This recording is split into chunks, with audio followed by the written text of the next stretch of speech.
just to sort of close things, how have your parents reacted to your stand-up comedy? I mean, you clearly developed a following, the emails you've sent, the video links. I mean, you really have progressed a lot. You're good.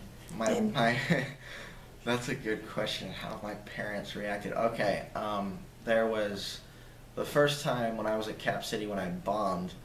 My mom was like, "Are you sure I can't watch because I know how you talk?" I go, "There's a lot of people, like especially those women, that I usually don't talk to because they're just so hot that I just question why are you that pretty? It's like the hotter they are, the more likely that they're gonna blow me off or not be able to hold a conversation. So those kinds of women, like there's a lot of those stories I haven't told, like because of pain, like, oh my God, you're in all this pain. Here's some naked pictures of me. And I go, oh, that's not going to help. I mean, we could, it'll help for an hour, but it's not going to help. I mean, I don't have that much fluid. No guy does, except for Wilt Chamberlain, which I wish I could have met because that 20,000 women claim is so, like they did a whole thing on that. He would have had 3 women a day, and they did a whole equation. I go, that's a lie. That's a lie. But it's just, my mom, she didn't ever heard those stories, when I was, because there was this one chick who actually was like, hey, here's a picture of my dog. I go, that's not going to help. No, I'm banging my dog. Yeah, that's not going to help. That's gross. You're a freak. I mean, I am too, but I'm not that bad. That's sick. I'm good. And then there was another one, like certain women are just like, oh, you're in all this pain. You're really sweet. I love you. And I'm like, okay, relax. Like, how many guys have you said that to? Oh, nobody, just you and the guy that I almost married, but he died in a car crash. Yeah, bye. But I told those stories and I bombed because apparently, and I got told by one of my redneck friends, well, that's kind of offensive. I mean, he's extremely conservative, but not like Peckerwood or anything like that. He's a good dude, but he can take it though, because it's Texas. We go way back. But he told me, he goes, yeah, Trev, they don't like it in Austin when you complain about like extremely liberal women, like freaky women. They want those sexual stories, but if you think that that's weird, they just kind of, I go, oh, okay, well, there was that, and that's why my mom couldn't do it. And then it was like my second or third time up when my mom asked me, she goes, well, do you think, if a guy brought his girlfriend, could she watch you? And I heard that when she was on the phone, I started laughing my ass off because I'm like, are you kidding, right? There's no. Guys are the ones that come up to me after and go, oh my God, that was dark. You want to go to Magnolia Cafe and talk about your issues at like 3 in the morning because you do some deep thought at 3 a.m., right? Yeah, I mean, that's when I get really, really thankful that I'm in Texas and I start tearing up because all the all the great people. But no, I'm not gonna go to lunch with you and talk about my issues, and women, they understand pain and they have that thing that guys don't, to where they know that they have, like when they're in a comedy setting, they come to laugh, they know how to take a joke. So, but no, the only reason I didn't let my mom in was because I was on my own for the first time. There are a lot of things that I haven't told her. We didn't have that kind of open relationship that we do now when I first started. And my dad, I don't know. I mean, he never. It's like sometimes he's like, well, there was one time I remember a text when he said he was proud of me for breaking down barriers, and then after that, like I said, he's a guy, and he goes, well, you can't post this publicly on your wall on Facebook because I don't want to offend the family. I'm like, what the hell is that? There's no, they're words. There's no. I mean, I'm talking pretty bad right now, but they're words. They mean absolutely nothing. It's what you do to people why they hate you. Words mean nothing. And so yeah, there's a lot of that. Share it privately and chatting if you're gonna share a video, because a lot of people get offended. No, it's just you. I mean, there's a lot of people that are like, wow, I'm amazed that you can be so open with all that kind of stuff. And I go, no, I don't think so. It's like, I mean, there was this one guy though. I remember he was like one of the people like my dad who gets offended a lot.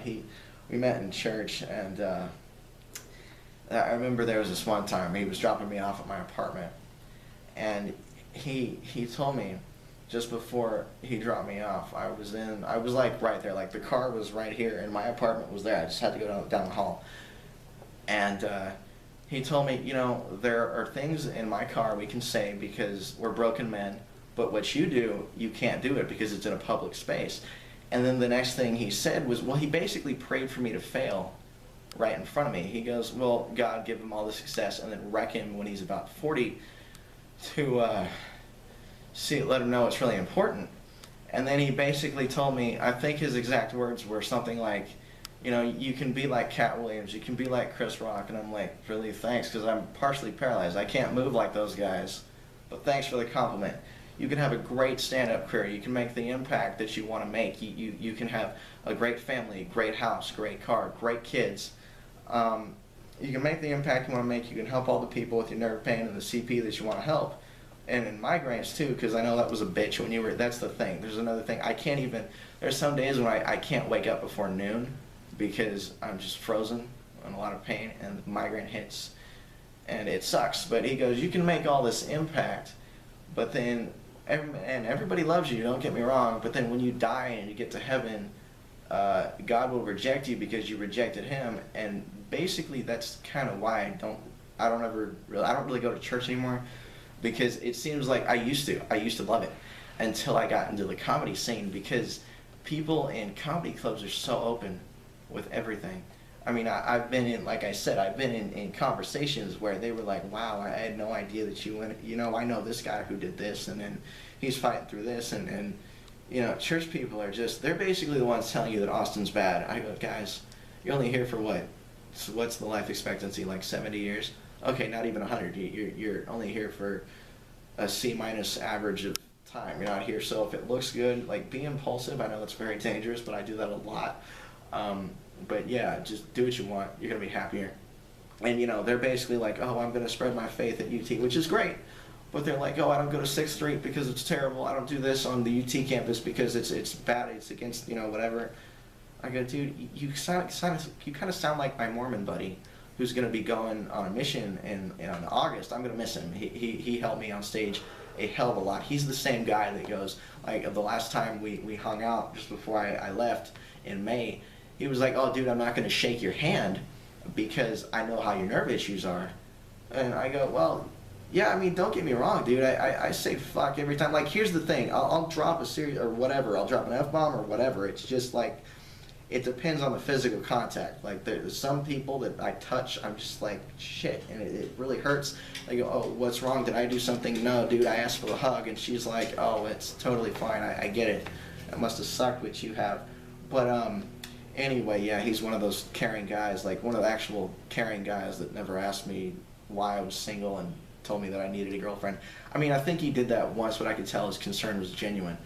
But yeah, they just, a lot of, it doesn't seem like, you know, I don't like the people that they go, oh, I can't do this because this certain thing says that. Well, my Mormon buddy doesn't drink Snapple. I mean, the reason he doesn't do things is because, oh, he says, because I'm a Mormon. I go, that has nothing to do with it. I still screw up all the time. I mean, I'm a very faithful guy, but I still screw up all the time, and then I make people laugh about that, and I guess, you know, that's why they're so forgiving. And a lot of times I didn't understand that. I was like, guys, what the hell is wrong with you? I mean, you're laughing at all this stuff, and I don't. Well, and they all came back with the same stuff. They'd be like, dude, you're more open than a lot of people that I know about your own problems, and I love that. And I go, wait a minute, this is Texas, man. Everybody's like that. And I go, no, dude, this is Austin. It's not like